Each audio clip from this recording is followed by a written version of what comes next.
বিশ্বাস করেন, আপনার রিজিকের মধ্যে যদি একটা টাকা হারাম থাকে, যতক্ষণ সেটাকে আপনি ত্যাগ না করছেন, আপনার ইবাদত কবুল হবে না। কোনো ক্ষমতা নাই এই হাদিসটাকে উল্টায় দেওয়ার। আল্লাহ পাক বলেছেন, ইন্নাল্লাহা তাইয়্যিব লা ইকবালু ইল্লা তাইয়্যিব। আল্লাহ পাক পবিত্র, তিনি পবিত্র রিজিক ছাড়া কবুল করেন না। তিনজন ব্যক্তির দোয়া কবুল হয়, নবীজি বলেছেন। দোয়া ফেরত দেয়াই হয় না, দোয়া করলেই কবুল। একজন হচ্ছে বাবা যখন সন্তানের জন্য দোয়া করে।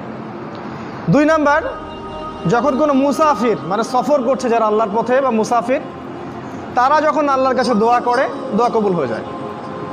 আরেকটা দোয়া হলো মাজলুম, কারো উপর জুলুম করা হয়েছে, এই মাজলুম যখন জালেমের বিরুদ্ধে বদদোয়া করবে, তখন দোয়া কবুল হয়ে যাবে। এই মুসাফিরের দোয়া কবুল হয়। একজন মুসাফির হাত তুলে আল্লাহকে বলছিল, আল্লাহ আমাকে এইটা দাও, আল্লাহ আমাকে ওইটা দাও।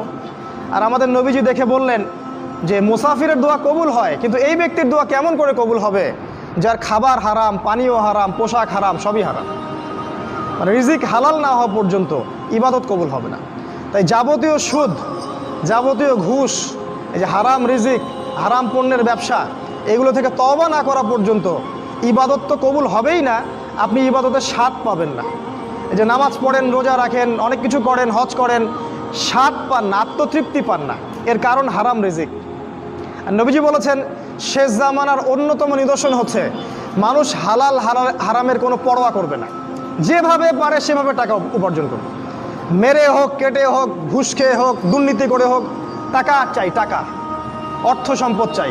ভাবখানা এমন যে সে যেন পৃথিবীতে 1000 বছর থাকবে, 1 সেকেন্ডের মধ্যে সে পরকালে চলে যাইতে পারে, হুশটা তার